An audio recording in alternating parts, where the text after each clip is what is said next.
Hello. Welcome to Find It, where we have guests come in every week to help us find something. And tonight, as we always have a special guest, and a special guest, I will definitely say he is Bob Donnell. He is a behaviorist. So that mean we need to behave? I'm not sure. I'm going to ask him that when he comes on. But stick with us. You're going to see an intro for Bob, and then he will be right back with me. So hang tight.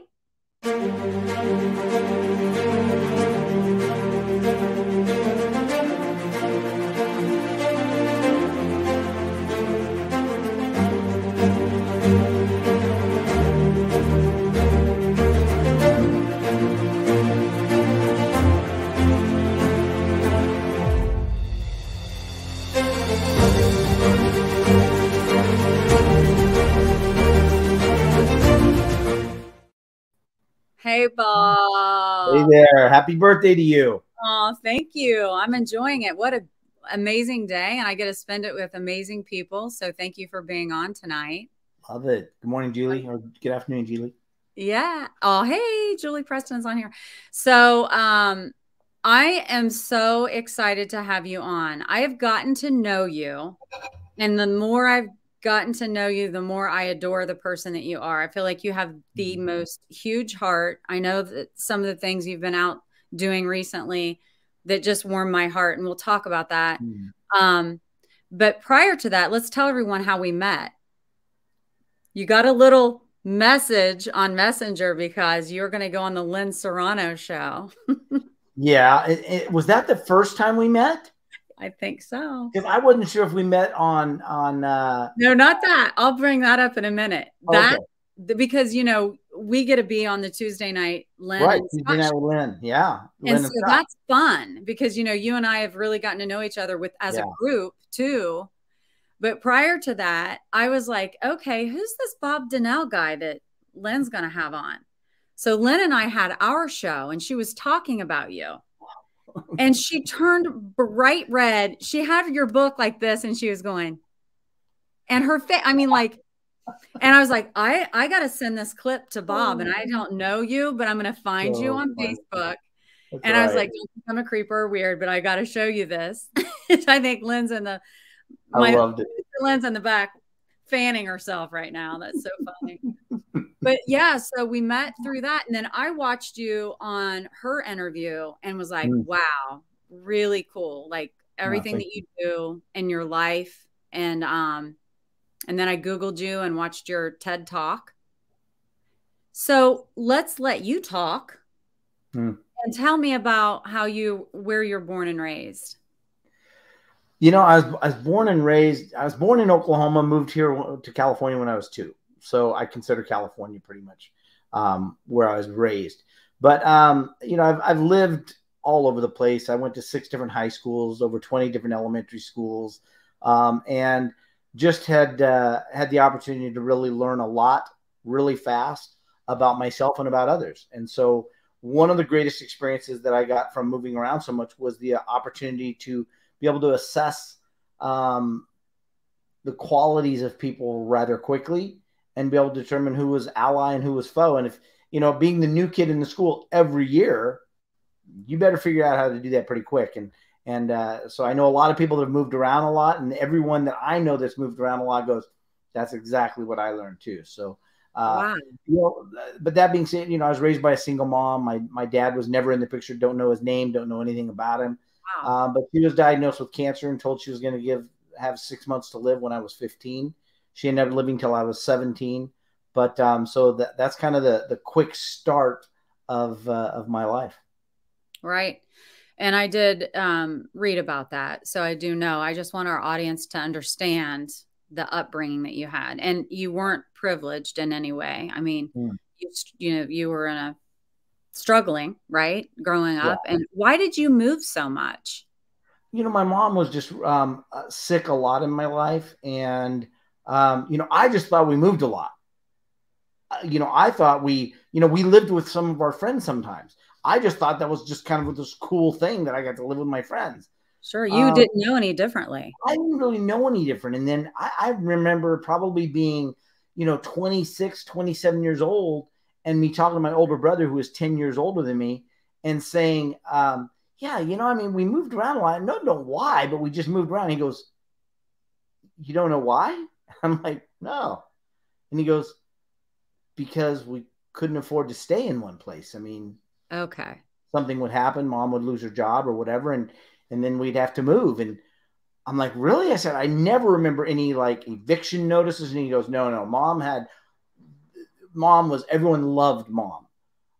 So you never got to the point where an eviction, we would just move. And I went, man, I remember moving like 5 times in 1 year. And he's like, yep. wow. Yeah, it's crazy. And being as you grow up, I know that and knowing you now, I understand, Bob, that you looked at those all of those moves as like something good in it. You've learned how to read people. You've had a lot of different experiences. So I like that about you, that you're always trying to take the positives out of all of these different situations. Yeah, And and at the same time, to be fair, I remember there were times when I was young and mom's like, we're moving. And I'm like, Mom, I just made some new friends. I like it here. Don't make me move. So I wasn't always able to look upon it with such kindness as I am now. Well, that makes sense. You finally get settled somewhere and you feel like you kind of have a home, and then you got to leave again. That would be tragic for a young kid. Yeah. But I want to go into, I have some questions about the book. I know you've written more than one book, but the book that I'm highlighting today is the Mastering Your Inner Game. Right. But I want to talk about after you got older and your mom passed away at 17. I mean, you're not even of age yet. What happened then? Yeah, I mean, I was able to go live with one of my older brothers. I had an older brother who was 9 years older and an older brother who was 10 years older. And my 9-year-old brother, or my brother that was 9 years older, worked at a Christian school in Oklahoma.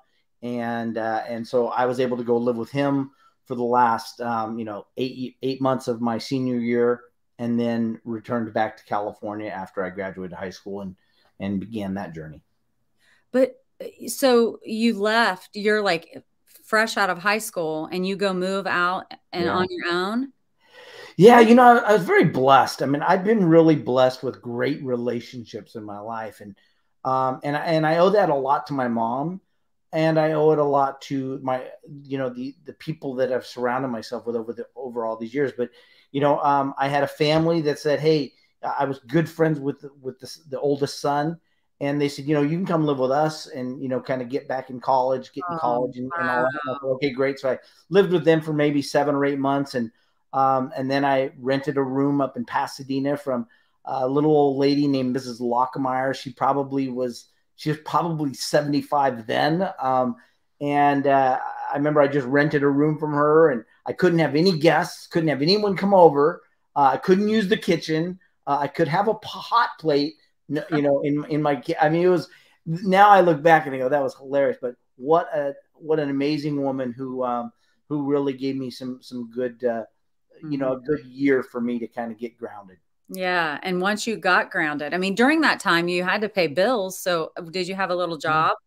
Yeah, I'd work different jobs. And I've always been one of those that was never afraid to start over. And I always felt like if I took this job, I could take it to learn something. Mm-hmm. But, if you look back at 15, when my mom was diagnosed with cancer, a gentleman came to me and says, Bob, what do you want to be when you grow up? And I'm like, it's a strange question to ask a 15-year-old, 15 and a half. And I said, why would you ask that? And he said, because you can learn a product, service, or an industry, or you can learn something that will benefit every product, service, or industry. And I said, what's that? And he said, human behavior. And I facetiously said, sign me up. And he goes, great. What I want you to do is go back to school. I think it was summer. He goes, go back to school. And I want you to sign up as a peer counselor. And then I want you to work with some of your peers. And okay, so I went and did that. And then fast forward 19 years old, I founded my nonprofit working with suicide prevention, crisis intervention. But, the whole thing was all the precipice was that one guy at 15 going, hey, what do you want to be when you grow up? And I'm like, that's a silly question. But the fact of the matter is, everything that you'd gone through in the moves, and then losing you not having a dad in your life, losing your mom Yeah. at a young age, and then starting your own nonprofit business by how old? 18, 19? 19. Yeah. That is impressive. And that says a lot about the person you are at that young of an age. I mean, people are still trying to figure out who they are and what they want to do. So you started the nonprofit. Yeah. And then where did your life go from there? Well, I ran that for about 4.5 years, and it was just an amazing opportunity to learn. But looking back, I was like way too young to run something like that. A lot of errors along the way, Sure. And yet at the same time, one of my greatest learning lessons. I had a great board of directors that I had an attorney. I had a psychologist, psychiatrist, marriage family therapist, sergeant of narcotics for LA County PD, a published author and a parent, a vice principal of a public school. Wow. So I had some really good board of directors, and these people were just great people because they put their stamp of approval on me, knowing I was way too young to run it, but they wanted to support it anyways, and they gave me an education that. I had a psychiatrist that graduated from USC, and he says, "You know what? Your education is better than the education I give at USC." So right. Well, it's on the job. It's on life. It's life learning and on the job training and all of those things that you don't get sitting behind a desk at school, right? Yeah, You're absolutely. doing great work. Wow, Mark said. Oh, Thanks for tuning in, everybody that's piping in. Matthew Friend, you're doing great work. Thank you. And, I've been posting about you. I'm sure people have Googled you, or I hope they have, and they will be able to see your TED Talk because I love it, but I tried to steal it and have my producer, Len Serrano, be able to put a little snippet of it up there. I guess that's a no-no, Bob. We can't do that. Does Ted I think slap it YouTube down? rights and all that. I don't know. But yeah, Ted puts it up there, or the TEDx puts it up there. So yeah, they might have the rights. Yeah. Yeah. So, but I would encourage everyone that's watching, don't leave me right now. Don't leave Bob and I right now. But later, just look up Bob's name and check it out. It's very cool. But yeah, it is. But so then you end up going, and from that, you said, okay, I've made a lot of mistakes, all that. But then you kept in that same behaviorist, line of work. And what did you do then?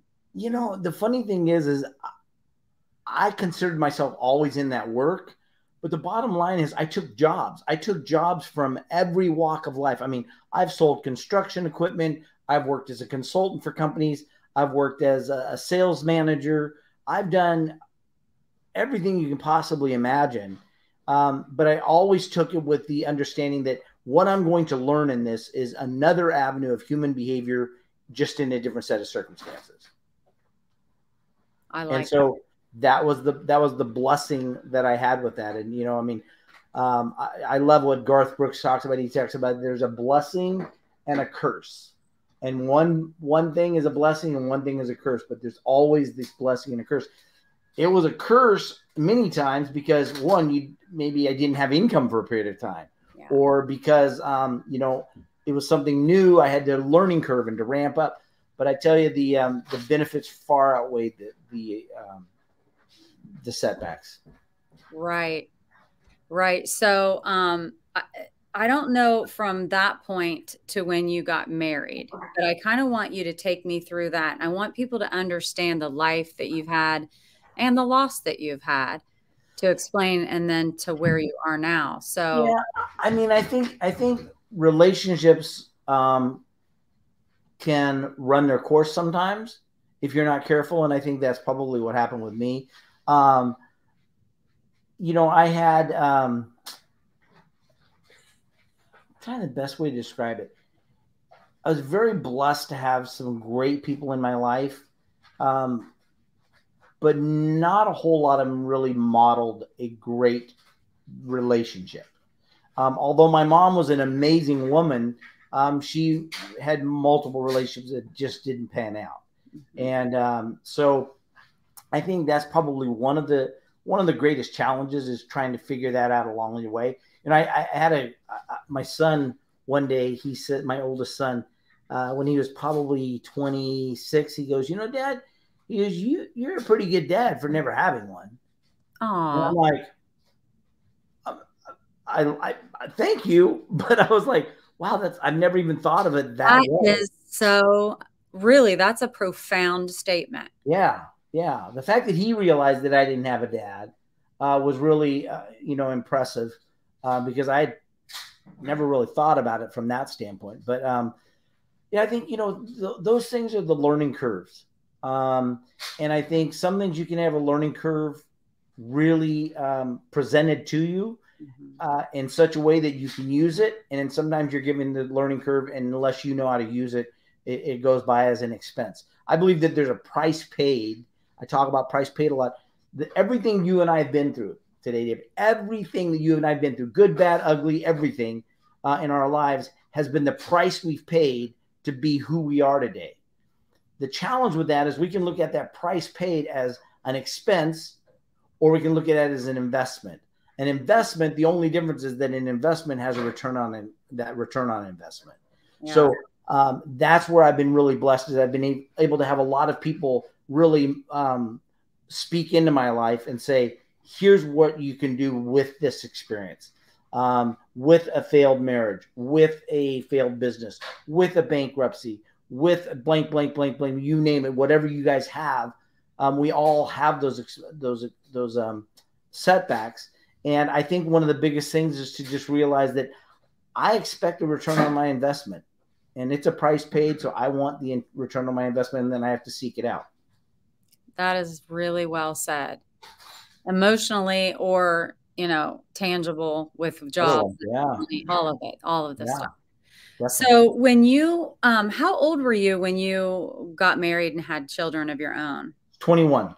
So that was, wow. You were running your own business, met someone. I'm assuming it was someone you met once you moved over to California. No. I met them in Colorado. So. Oh, okay. Yeah. Hey, Rex. Hi, Rex. I'm here. It's good you're here. Thank you. So you met, fell in love, got married by 21, and started having children. Not with that one. I got married 3 years later, or 4 years later, and had my 3 children. Okay, got you. And so when you got married that time, did you feel like that was a healthy relationship, and then you started having kids? And tell me a little bit about that. It was healthy. Okay. It was healthy. I mean, again, I am not a big one on putting labels on things. And the reason is because what healthy is to me may not be healthy to you, and vice versa. I always ask people, are you happy 100% with your life? A scale of 1 to 10. And there will always be someone in the audience who goes, yes, I'm a 10. And I'm like, is it possible that you set your standards a little low? Is it possible that your 10 is somebody else's 5 and you just really don't know any better? That is a good point. So, I mean, labels for me, it's like, I really struggle with that because I've seen so many people diagnosed, right? Yeah. As blank, because somebody is uncomfortable with not having a label. So they got to slap something on there. Me, I go, I don't know whether it was healthy or unhealthy. It was healthy at times, unhealthy at other times. And the bottom line, it was a relationship that didn't last lifetime. But the bottom line is that it was a relationship that taught me a lot. And I got 3 amazing kids out of it. Yes. Yes. So I know that you had tragedy. You had loss. Could you, if you don't mind, if you don't want to talk about it, it's totally fine. Yeah, no. This was my 4th child. I was driving down the road in the middle of in Riverside, California, and I was following her and her mom home, and we came up to a stoplight, and the light turned red, and she was just going through the red light, and I'm like, whoa. And you see that, and you see it unfold slowly, even though it's happening in life in real time. And I just said, oh my gosh, I probably screamed. I don't know. Yeah. But she went through the red light, veered off course, ran into a pole, never hitting the brakes. And I raced up, pulled my daughter out because she wasn't breathing. Her mom was having a seizure, but she was fine, and she is fine today. But my daughter wasn't breathing. So I laid her down on the ground and breathed for her until the paramedics got there. And, 2 days later, they declared her brain dead, and we took her off life support. And, it's one of those things where people will always say, Bob, oh my gosh, I'm so sorry. I'm like, guys, I never share that story to get anyone to feel a certain way. I share that story to let someone know that it doesn't matter who you are, how great your life can look, whatever it is. There's a great Bible verse, and it says the rain falls on the just and the unjust. And it doesn't matter. So I share that just to say, guys, no matter what, no matter how motivational someone is, no matter how their life looks, the bottom line is the floor can fall out in a moment's notice. And I've had it happen multiple times. I was a child, lost my mom. I was a parent losing a child. I was a brother losing my brother to suicide. I was, and then the last and most important, most recent was about 8 years ago. A grandchild that I did not get to meet died of SIDS at 2 months old. So I've been a father. I mean, I've been a parent losing a child losing a parent, sibling losing a sibling, grandparent losing a grandparent. And again, I say that not because that makes my life any worse than anyone else's. There's people that have had way worse lives than that.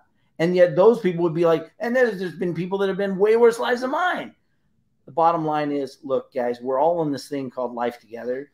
And we just have to realize that my experiences don't have to be your experiences, but the knowledge that I gain from those experiences, I have an obligation to share those with others as well as everyone else does. And that you do. And so what amazes me is how you have turned tragedy in your own life into helping other people. And just recently with the shootings in Texas, you went there and you helped people, and you helped with their trauma. You helped with the police officers who had to look at that and that were, I want you to this is who you are. I mean, people who are watching, this is who this man is. He set up a minivan, basically, like a little apartment. So he didn't even have to go. He was on the spot in the area where everyone was to help people. Julie Preston's given us some. Hey, Julie. A retired police officer. Oh, thank you for your service. And so tell us a little bit about that and how you go to tragedies to offer support, and whether that's silence or speaking or whatever. Explain how you do that, Bob. Yeah, I think I learned early on when I founded my nonprofit. I had a great board of directors. Like I said, they taught me a lot about crisis intervention, suicide prevention, and from an interventionist standpoint, not a therapy standpoint. Gotcha. And so because of that, I think one of the things I learned was to just be present. And I think it's one of the hardest things people can do. That's why it's not done very well very often. And let's just say that again, because being present, it's like we just, be present. I mean, this is a big deal. Yeah, it's a big deal. You want to make a difference in the world, learn to shut up and be present. Two biggest things. And I say shut up as a term of endearment, but just be present enough. And I've seen lives completely change in a moment because of people being present and being silent long enough. So give me an example. When I first get to a place, I've been at multiple places like Uvalde. I've been at Vegas right after that happened, Saugus High School right after that happened, and on these different locations. El Paso a few months after that happened at the Walmart. Yes. I think one of the things that that I believe it has been the reason I've been able to be effective at helping people is not just because I'm smart, but it's because I'm willing to say I'm willing to be as uncomfortable as I have to be to help someone else. It's one thing to help someone in comfort. It's another thing to help them when you're uncomfortable. And, you know, I think one of the most uncomfortable things you can do is walk up to somebody or walk up to a memorial or a gravesite or whatever's going on. Walk up and just stand there while people around you are crying, or while people around you are, you know, making, you know, sentiments to someone that just passed away. I think one of the hardest things to do is just be there and be uncomfortable with it. It's uncomfortable as heck for me. I don't like just standing there, but I know that in standing there is where I'm able to be my most effective. And the reason, I'll give you a great analogy or a great story, an example of that. At the Vegas shooting, I was standing at the memorial in the middle of Las Vegas Boulevard, and I'm standing there, and there's this memorial, all flowers and pictures of people and all this stuff that had passed away. Mm. And I'm standing there, and this young girl, maybe 24, 25, comes up, stands next to me, and she's just standing there. Now she starts to cry. The natural tendency is we want to hug them. We want to say, "Are you okay? What can I do?" I'm disciplined enough now. I wasn't always, but I'm disciplined enough now to be uncomfortable with letting her be uncomfortable. Okay. And I stood there, and probably a good 10 minutes, 8 to 10 minutes went by. And she's looking at this one picture. I can tell that she's focused in on this one picture of this young girl. And I just turned to her and I said, "How well did you know her?" And she says, "She was my best friend in high school." And I said, "Can you tell me one story that really stands out with a fond memory for you with her?" And she pulls out her phone, Debbie, and goes, "Oh my gosh, yes." She goes, "Her boyfriend and her took me to the prom because they knew I didn't have a date. And so look, here's all the pictures." And she's just rattling through these pictures and going, look at, we went to the prom. And for about 5 minutes, she just shared these pictures with me and shared this amazing story with me. And I said, I just want to tell you, thank you for sharing that with me. And she went, "You're welcome." And we just stood there. And I said, "Can I give you a hug?" And she goes, "I would like that." And I gave her a hug. And it's kind of like one of those things, you know, and I could give you 100 stories like that over the years. But the coolest thing was, it was my being available to be there. Now, here's what I get, Debbie. People say, "You know, Bob, I wish I could go do things like that." And I said, "You can. Yeah. But are you willing to? I don't know, but you can. Yeah. But you're going to probably have to miss work. You're probably going to have to lose income. You're probably going to have to be uncomfortable to be helping people that are uncomfortable. You most often have to be uncomfortable." And so it's those moments, though, that you go, that's what life is.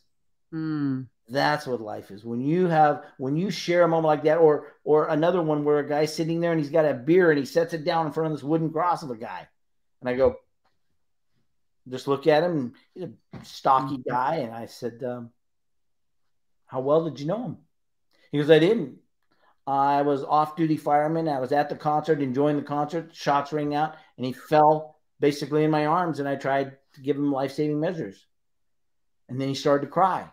Yeah. And I started to tear up. Oh, yeah. And I said, "You know what?" I said, can I tell you something?" And he says, "What?" And I said, if I had been shot, I would hope that somebody like you, who knew what to do, if there was anything that could be done, would be done." And he just looked at me and he said, "Thank you for saying that." Guys, when we have the ability to connect with people, take the opportunity as it's presented. It doesn't have to be a celebrity that you're able to connect with because of being a fan of his work or her work. but take it as it comes. You'll have those opportunities to connect with people, but you also have to look for those opportunities to connect with people in their deepest and darkest moments.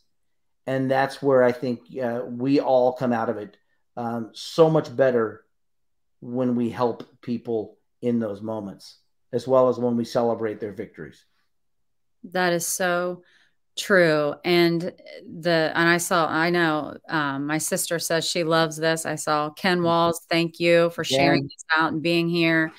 Thank you so much. And my friend Sarah piped in and she said, being uncomfortable is hard. It's a difficult thing. And also, and I think I've talked to you about this before, Bob, the fact, and yeah, Bob has a heart the size of Texas. Ken just sent in, you know, I think I told you, like, if I'm going to where someone has had loss, a funeral, whatever, I always get, ooh, like, I don't, and I feel like I need to say something. So then I say stuff and it doesn't even make sense. And it's like, what did and I walk away going, what did I just say? Right. So when I watched your TED talk, let's see, being uncomfortable, this is a message coming in. Being uncomfortable is when we most likely find out more about ourselves. It's when our real heart is exposed. And I don't know if that's Dee Dee or Rex, but now we have Terry McCluskey. If everyone learned to notice people and be kind, connect, show patience and humanity, when we would be better people as a whole. True.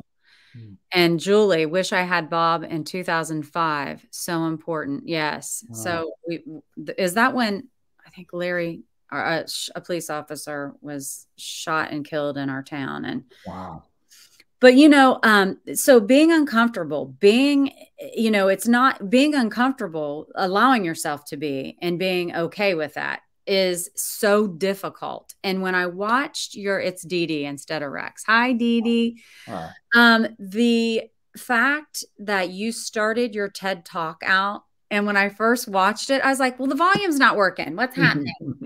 And I was on, and I kept fiddling around with it. And then I'm like, oh, he's just standing there.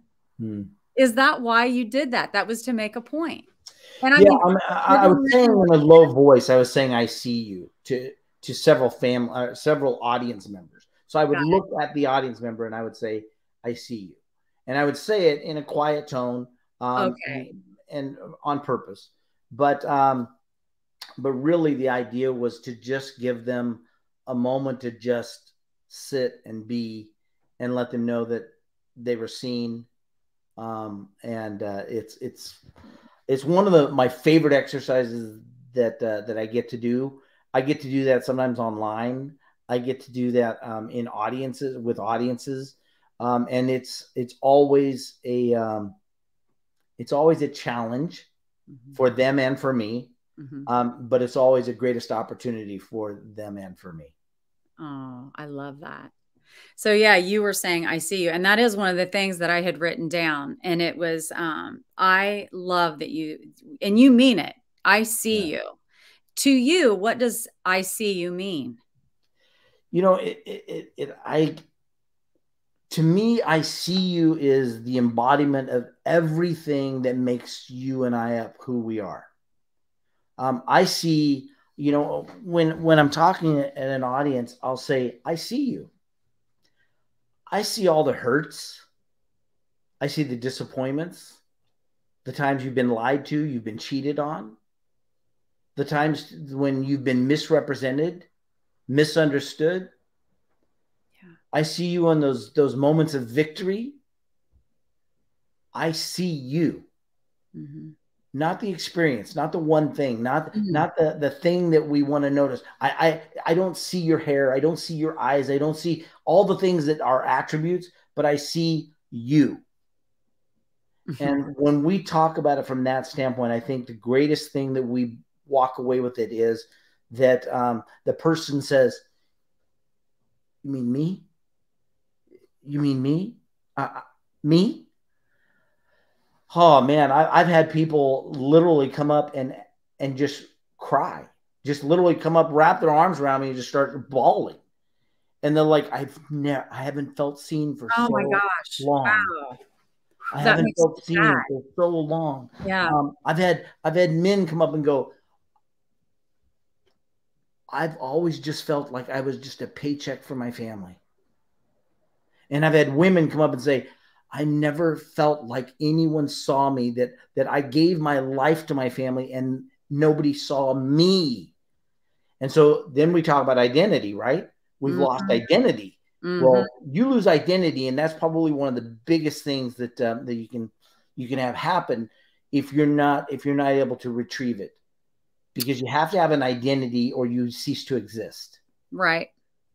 But Bob, don't you think that like a lot of kids that are acting out and a lot of the tragedy that's happened are from people who don't feel like they're invisible? Yeah. I mean, Yeah. could Oh, that be absolutely. part of the problem? Like our world's so Oh, fast and we're doing this and we're doing that and we get caught up in our own everything that we're doing. And just like we've had conversations, you and I, Bob, on the Len Scott show about going through the line at the grocery store. yeah. And not even noticing who's ringing us up, stop for a second and say, hello, how are you? How are you doing? Oh, thank you so much for doing a great anything, Right. So I think our society and our culture in general is we don't really see one another. So when you say that, Yeah. it gives me chills because we want to be seen. Let's read some of these. Is that okay with you, Yeah, Bob? absolutely. Eric, I see you. I see you when it's a struggle returning your grocery cart. I see you out in public and you seem upset. I see you when your head is down. I see you. Yes, Terry. Absolutely. Terry is a big feeling person. She Absolutely. lives in Oklahoma. Terry does. No, Terry, that's her sister. Where does Terry lives in Atlanta, Georgia? Ken Walls, okay, you guys should hurry up with this show. I have stuff to do. Hey, Lynn, pop up the other one that Ken said of people that Bob introduced people to. Who are these? Who did Ken say he introduced him to? But in the meantime, when she's doing that, the ICU is huge. Bob is who introduced me to Mark Victor Hansen and Glenn Morshower. He knows everyone. I did not know that. You didn't. I did not know you know everyone, but that's cool. And I can understand why you would and why you're on people's radar, because your heart, and who you are as a person. Who wouldn't want you in their life? Let's come on now. Thank you. I want to talk a little bit about the book, but Bob, I feel so comfortable with you, and I just want you to chime in. Like if there's something a different way you want this interview to go, and you want to talk about something specific, just chime in there because I want to hear it. But about your book, okay? So mastering your inner game. What does that title mean? I love the idea that people think they know what inner game is. They always assume it's something to do with mindset. Mindset is about 10% of your inner game. Your inner game is the big thing. Mindset is just one caveat or one piece of it. Your inner game is everything that makes you up who you are today. Your personal constitution, your belief systems, your values, your experiences, both good and bad, your expectations of what the future holds, your review of what the past was or what it means to you today. That's your inner game. And so I make the statement that your inner game must be strong enough to support the actions required for the results that you desire. Okay. I'm going to have you repeat this. Say you want to make 20 sales calls. You have to have an inner game that will support making the 20 sales calls, or you won't do it. You want to be more loving and kind to your kids, or more loving and kind to your family. You're going to have an inner game that will support those actions, or they won't occur. And then you can't get the result that you want. So your inner game must be strong enough to support the actions required for the results desired. That's beautiful. It's one of the, when I do a mastering your inner game 1 day live experience. I used to do it at my house in Newport Beach, and you see people come in and you talk about this foundation, you draw this up on the whiteboard and you draw this, this foundation. That's your inner game. And you can either design a house that's good enough for the inner game you have, or you can bolster up your inner game to support the house that you want. Wow. And so when you do that, you got to say, okay, and that's why you see a lot of people, you see a lot of celebrities, you see a lot of people in just in general, but they'll get to a certain level and they're doing great. You'll see a football player do really well in college, comes out, goes into college, or goes into the pros. He does all right. He's not the star. He's all right. And then you'll see some of them just completely fizzle out in the first 3 years of in the NFL. Why? Their inner game wasn't strong enough to support the actions required to keep them at that level. It was strong enough to get them out of college or high school. It was strong enough to get them out of college. It was strong enough to get them into the NFL, but that's it. Same thing with when you talk about the Peter principle in business. You'll have people rise to the least level of competence, and then they fizzle out. A great salesman becomes a sales manager, then becomes a vice president of sales. But at some point, he was never qualified to be as good as he needed to be for that new position. And so they tend to fizzle out at some point if we're not careful about the way we onboard people in business organization or any organization, nonprofit as well. So I think when we talk about that idea of putting this idea of helping people get a foundation that they can build the house, in this case, their relationship, their life, their business, their finances, whatever it is, their spiritual connection. You have to have a foundation that will support the life that they want to build, or they can't build until they build up the foundation. And so that internal stuff you have going on there to get it so you can take the action. Yeah. And not fizzle out.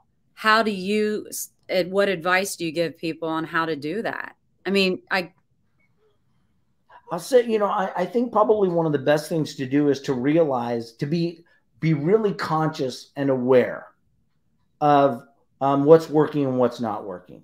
And when you see a crack, the best time to fix the crack is when it's small, right? It's not when it's a gaping hole and you can't plug up the dam. Yeah. So I think being aware, being conscious, and then surrounding yourself with people that can help you say, I don't think you're ready for that.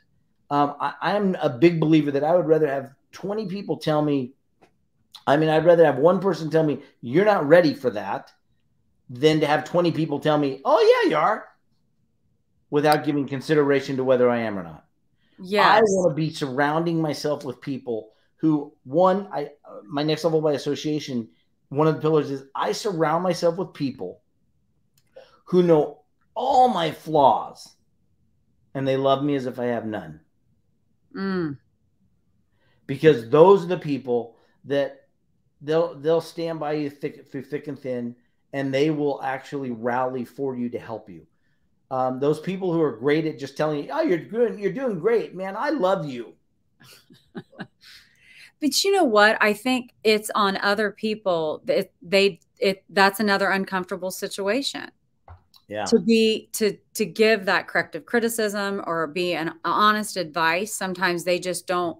It's uncomfortable to give that sometimes, right? But yeah, it's so appreciate. It is when you can appreciate people in your life who will say, and it's always well received when you know they really love you. Yes. And then they tell you, then it gets you thinking, and you got to really hear them. Yeah. It stings when they tell you that. Yeah. But what stings worse is when they lie to you. Yeah. Right. No one wants to be lied to. And so if we get in, like we talked about last night with Lynn and Scott, that idea of kind. What is kind? Kind to me is being able to tell the truth, whether it's comfortable or uncomfortable.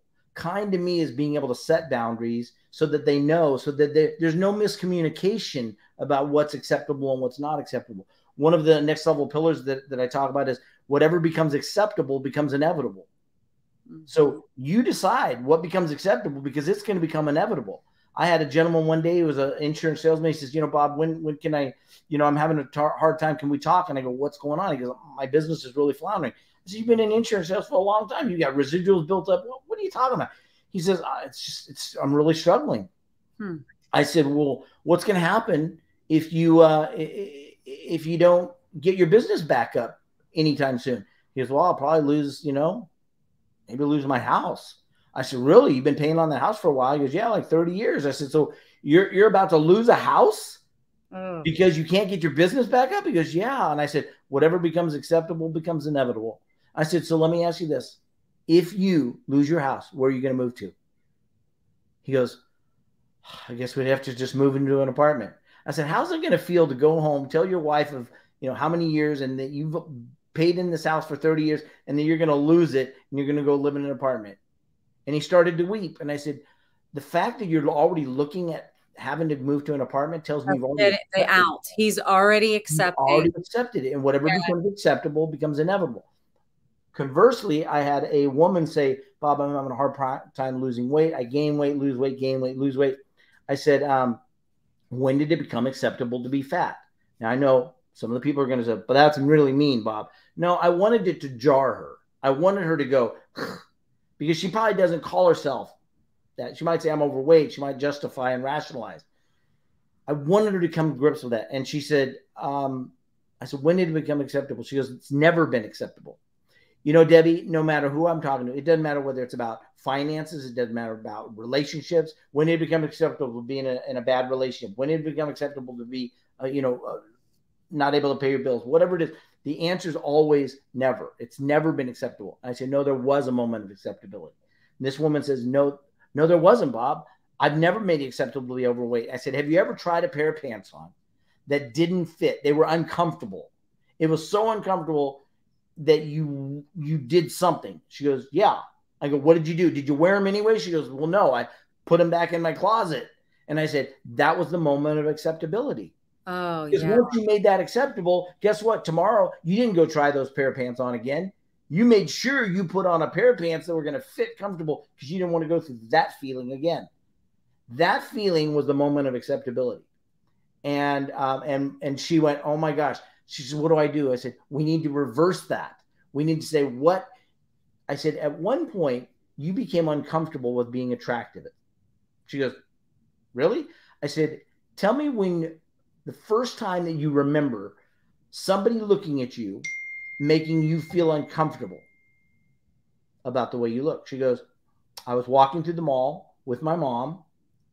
My mom was pretty well endowed. And we were walking and an older man was walking towards us and was looking at me because I was developing more than he even was looking at my mom. And I said, how'd you feel? She goes, I felt really uncomfortable. I said, was this the first time? She goes, yeah. I said, but it wasn't the last.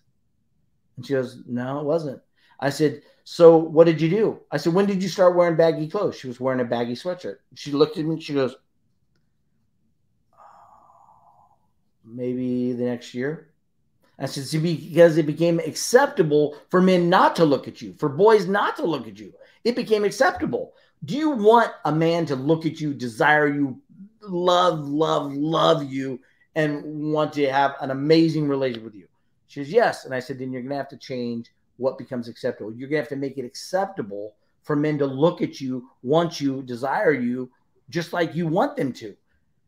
And so we put together a couple of things. And like 6 months later, amazing. She had lost a ton of weight, felt great. She was in a great relationship. And again, whatever becomes acceptable, good or bad, becomes inevitable.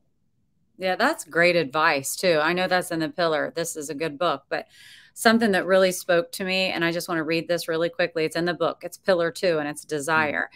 And the part in the chapter that really spoke to me was something. What is something in your life that feels like oxygen? Something that if was taken away from you, you would fight. You would do anything you could to get it back. And for you, it's impacting people, speaking, and that. Yeah. But I just felt like we needed to ask your audience tonight, what is it? Because, you also say in that chapter, which I love, is that a lot of people don't know what they want. Yeah.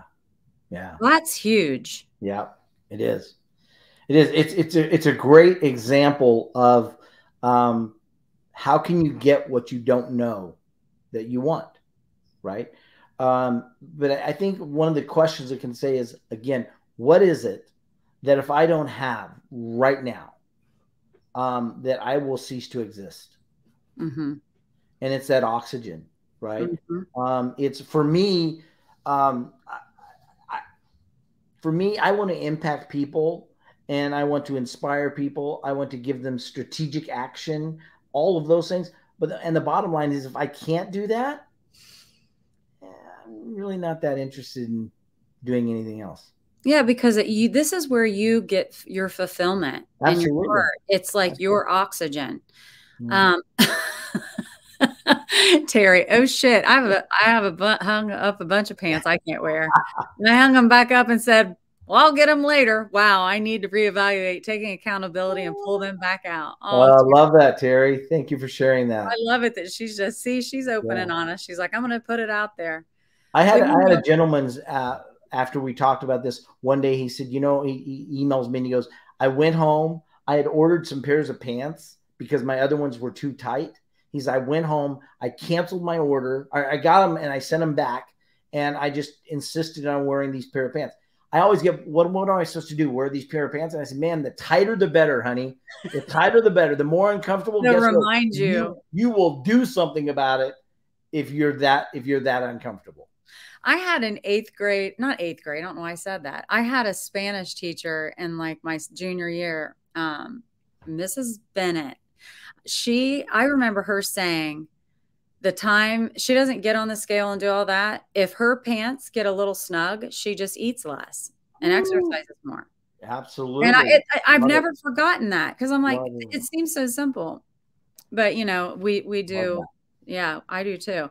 But, your inner game, you've explained that to me. And I just am, I want to say, and these are notes I had taken when you were on a different show because I was obsessed and listening very carefully. But I know Lynn had you on, and so many people, the constant theme for you is everyone who really knows you, Bob, knows you are the real deal. And that was said over and over and over. That was the constant theme. And so to me, it's not surprising that you know so many people and that everyone that you meet continues to be a friend along the way because you're a great guy. I wanted to ask you because you're also dubbed for the guy that asks all the great questions. You have really great questions. Have you ever been asked a question that you couldn't really answer and you had to ponder a while? Do you know?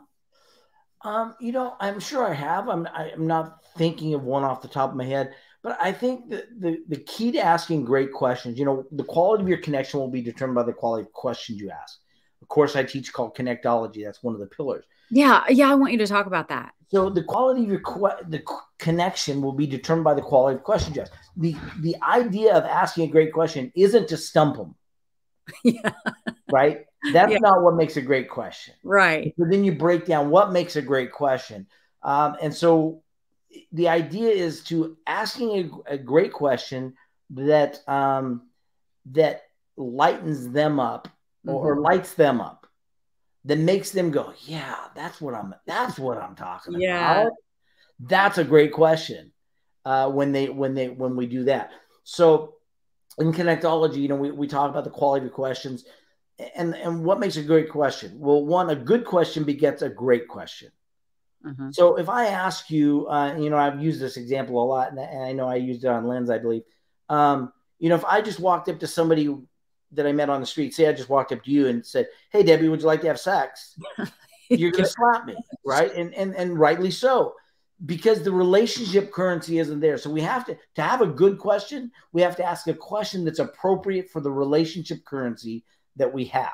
Right. Not the relationship currency that we want to have. So one, and then the second thing is, once we ask a question, say I asked you, how long have you been married? And you said, oh, how many years have you been married? 28. 28 years. You say 28 years. I said, wow, that's amazing. Then we have a conversation. We can go on and we can talk about all these different things about your relationship, but not because of the first question, but because the second question is qualified now. So right. I think when we're talking about asking good questions, it's really to say, what's the design of the question? What is the reason I'm asking this question. And if you can't define why you're asking that question, probably you shouldn't ask it. Here's what I know, and I teach this a lot, is setting up criteria for yourself. I have criteria for my personal, for my professional, as well as for my strategic partners, business partners. Yeah. Because of that, my questions always go to seek out and expose that criteria. If I have a criteria for the people in my life have to be open-minded, and that is one of my criteria. I don't share the rest of them, but the one that I know is open-minded. Why? Because you mentioned these people that love me and all this. Not everybody loves me, and there's a, and I'm glad that they don't. Mm-hmm. But because I don't do things the same way as everybody else. I am very specific about what I'm looking for, how I want to participate in life, who I want to participate in my life. Based on that, I have these criteria. Now I have to develop questions that when I meet you, I can ask these questions to help me flush out whether you meet my criteria or not. And if I can do that, then we don't have to have a dance that doesn't lead anywhere, right? Yeah, I think that's amazing. And I actually, you've asked me questions. The reason I asked you, have you ever had a question that really made you think? You ask good questions that do, I guess, stump. I don't think that it's stump as much as I'm like, ooh, yeah, let me think about this. And it's a good feeling. Like, I want to think about this. I want to figure out how I can really honestly answer his question. Right. But like you're saying with your criteria, it's not being rude. It's just, why waste your time if you're not going to bond with someone in the end? And you said open-mindedness. If someone is closed-minded, you're probably not going to be good friends because that's just a non-negotiable for you. Yeah. It doesn't mean we're not going to be friendly, and it doesn't mean we're not going to, say each other and greet each other. I might even hug people, but we're certainly not going to be you're not going to be on my inner circle. I'm probably not going to be on yours. Yeah. And we're not going to spend a lot of time together. So having that criteria is a really easy yes or a hard no. And I love being able to draw people in to have an easy yes or a hard no about myself. Like, I want to say things that make them go, no, you're an idiot. I don't want anything to do with you. Thank you. We just saved each other a lot of time. Yeah. So, when you see these people avoiding politics or avoiding, religion, I go, man, I'm not afraid to talk about anything. I don't care. You're going to say yes or no to me. And guess what? It's probably the right thing to say. Right. Right. Because either way, listen, and I like that and appreciate that about you too, that we all can have different views. That doesn't mean we have to argue and fight about it. Absolutely. We need to be able to accept that not everyone's going to think exactly the way we think. And in fact, I encourage it. I hope they don't. Right. Exactly. Yeah. There's another great Bible verse. As iron sharpens iron, so one man sharpens another. Mm-hmm. I love a knife never gets sharpened by butter. It only gets sharpened by something harder than itself. Yes. That's what I love. I love the friction. People say, I don't want to have any friction. I love friction. Healthy friction is a good thing. Yeah. Because it makes us both sharper. I would rather, people always talk about politics. Well, what station do you watch? I go, Fox, NBC, CBS, ABC, CNN. They're like, really? Yeah. I want all angles. I want all views because I want my thoughts to be challenged. And in that, I become a better person, and it helps me understand other people. If you really want to help people, you're going to have to understand them. That is the truth. What is your favorite in helping people? Because let's see your shirt too. You even have your next level shirt. Everything next level. Yeah. Everything next level. What's your absolute favorite part of what you do? I mean, I know the answer to this, but I want to hear in your own words. What is your favorite? My favorite thing is that I get to be a full-time student. That is not what I thought you were going to say. Only forever, as my friend Glenn Morishauer would say. That I will never stop learning as long as I have curiosity. And my business, I probably spend 3 to 4 hours a day just studying human behavior, listening to talks, reading books, watching videos, at least 3 hours a day doing that, because I know that that sharpens me and is going to be putting in me what I'm going to be needed for sometime in the future. And a lot of times, we have it within us to do it. We just haven't cultivated it. And, when we talk about connecting, I want to say these things.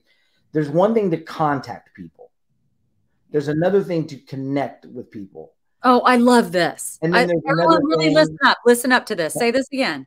There's one thing to contact people, make a phone call, hey, reach out. There's another thing to connect with people. And that connecting might look like, talking about a common subject, or talking about something that you both are wanting to improve upon. But the real thing is in cultivating. Contact, connect, cultivate. Cultivating that relationship is going to take time. It's going to have to be thoughtful. It's going to have to be purposeful, and it's going to have to be done repetitively. Oh, Lana, too. Put that back. I absolutely love the lifetime student statement. Love this too. Oh, thank you for watching. Terry, being a student every day keeps you smart, humble, and informed. Very good, Terry. Amen. And I know Jen Valentine popped up here, and this, she had said something that she was struggling with. I saw earlier. But Bob, we've been on here an hour already. I always enjoy your company, and everybody can tune in on Tuesday nights, because we usually pop in on the Lynn and Scott show too. And it's just a group of us talking about whatever the topic is for that night. And Lynn, I'm gonna do this myself. This is one of our pictures of, you can see Bob over here on the right lower corner. And we were just enjoying whatever topic we had going on that night. But it's fun, because it's like a Zoom that's for the world to see. And we get to talk about it and all that. But I want to ask you before we wrap up, and I also I have a special, I'm honoring a woman. Someone's honored a woman. I would like to show her on the page, and I bought her one of your books as her gift. Thank you.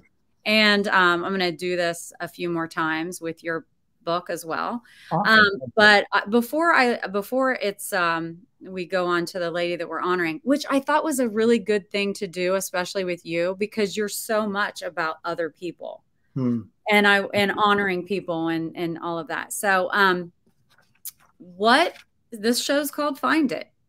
Love it. And so whatever it is you found, what is it? How did you find it? What advice can you give to us to find it?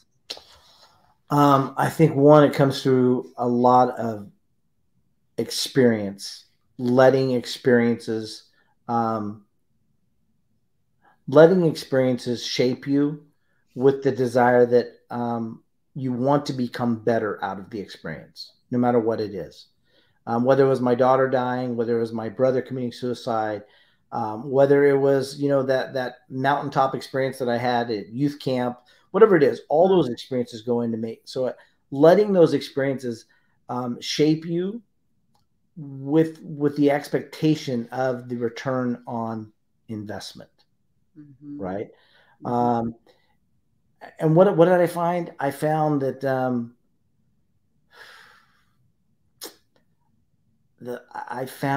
God is 100% present at all times, and then He truly does desire the absolute best for me.